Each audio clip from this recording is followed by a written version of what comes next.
News coming in from Bangladesh, where Ashfaqul Islam has been appointed as the acting justice of the country. This development comes after Obaidul Hassan has stepped down from his post after hundreds of protesters surrounded Dhaka's top court.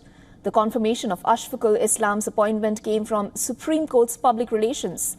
As per local media reports, protesters under the banner of anti-discrimination student movement have announced that they will not leave the streets until the remaining 6 judges resign. Earlier, Chief Justice Obaidul Hassan had called for a full court meeting on Saturday. Students called this meeting a judiciary coup. Protesters chanted slogans outside the Supreme Court building, demanding all the 6 judges to step down.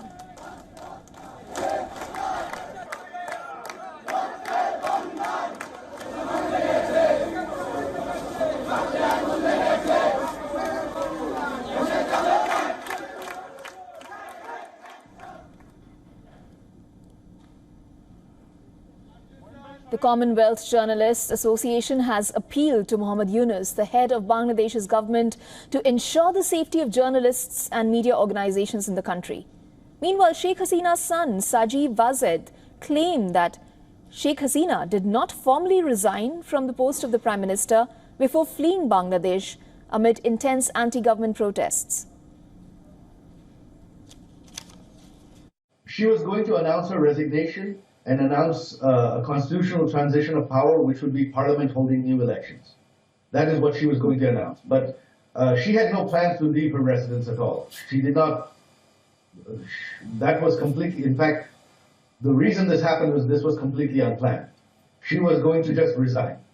She did not wish to leave Bangladesh.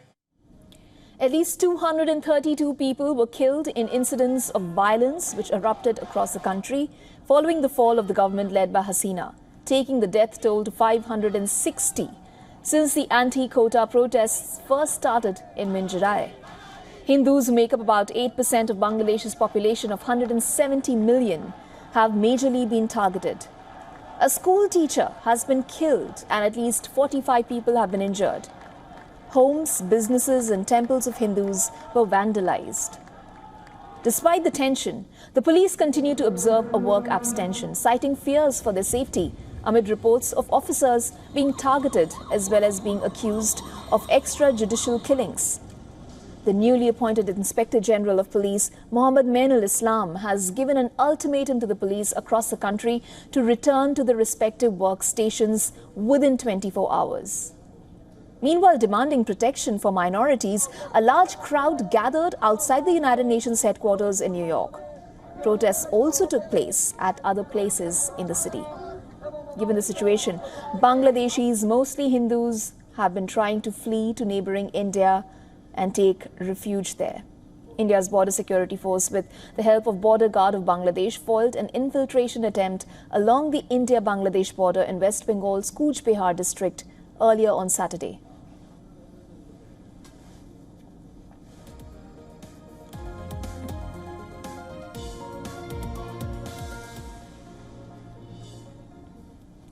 Joining us live from Dhaka, Bangladesh is Shamsher M. Chaudhry, who has served as the Foreign Secretary of the Ministry of Foreign Affairs. Welcome to the broadcast, Mr. Chaudhry. Now, talking about the latest situation in Bangladesh, where you have Ashfaqul Islam being appointed as the acting justice of the country. And of course, before that, you had hundreds of protesters outside the country's top court.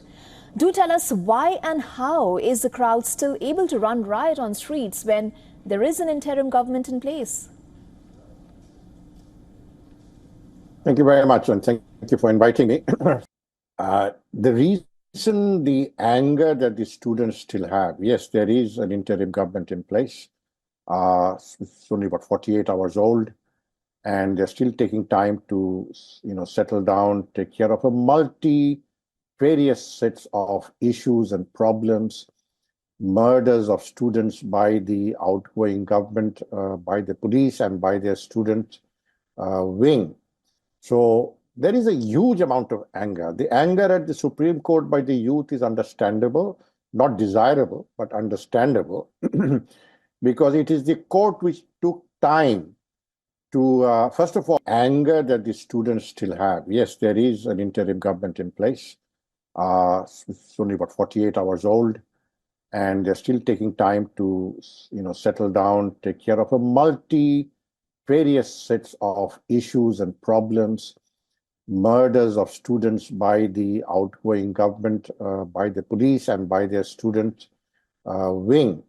So there is a huge amount of anger. The anger at the Supreme Court by the youth is understandable, not desirable, but understandable, because it is the court which took time to, first of all, the High Court cancelled the decision of the Prime Minister that she made in 2018, abolishing all quotas. And suddenly the High Court, on some writ filed by some odd people, nobody knows who they are, cancelled the government's decision, saying it was illegal for the Prime Minister to abolish the quota. And that is where the spark started. And the High Court should have known that this is not the first time the students had been agitating against the quota system. I mean, they were asking for abolition of the quota system. They were always asked for reform of the quota system. And so why the High Court did it, well, I don't want to question the decision of judges. And then the government did launch a writ to the High Court, asking for a review, Supreme Court asking for a review of the High Court decision. Problem is that the High Court set the date like 3 weeks down the road, but the students were getting restless. And the students were saying the Attorney General of the country should move the Supreme Court to have the hearing by the Supreme Court at an earlier date, if not immediately. And the Supreme Court had that opportunity. They did have that opportunity. Initially, they were standing by their decision to hold the hearing on the 7th of August and saying, oh, the students are welcome to come to the court, my door is open, all kinds of things. Nobody bought that. Eventually, as the agitations grew, the government launched its student wing, Chhatra Ling, with murderous weapons and the police. And at one time, it was hard to distinguish between the police and the Chhatra League because most of them were wearing civilian uniform, but armed to the teeth, attacking the protesters, mercilessly beating them, killing them point blank. Unarmed students were killed. These are all available on virals, so I request you to look at the virals. On the face of the growing protest, which then became not just students, but general public joined, parents of the students joined, the boys who were killed, their parents came out, the neighbors came out, many civil society people came out, offering water, offering bread to the protesters, because it's very hot in Bangladesh now. And the government did cave in. The Attorney General did move for moving the Supreme Court hearing date early. They did so on, I think, the 20th or something like that of July. And they overruled the High Court verdict and they granted a much larger quota than demanded. Frankly, by then, it was too little too late and the damage had been done. So right. that explains why the anger is still against the student. Now, I was just reading I thought an excellent article written by Mr. Ram Madhav of the India Foundation, and I'm sure you all know him very well, that there are quarters mostly in India saying there's a foreign hand and all that kind of thing, but he's saying no, that's incongruous. I mean, it is a very genuine student protest against the government, not just for the quota, but a number of other things, lack of accountability in the government, cronyism, corruption, price hike, inflation. I mean, it was going out of control and the government didn't seem even to be bothered about it. And calling the protesters Razakars. Razakars is a very derogatory term used for those who fought against our liberation war. I'm a freedom fighter myself, so I should know. And so it all burst into almost like a revolution, and which forced the Prime Minister to leave the country. Absolutely. Sir, thank you so much for summarizing the latest timeline for us. Also, as an international observer, how would you say, shall we read the current situation in Bangladesh? On the one hand, you have Asif Nazrul, who's serving as the law advisor to the interim government, addressed to journalists at the Secretariat, and he said that they hoped that the Chief Justice will understand when a demand for resignation comes from mass movement and how to honor that demand.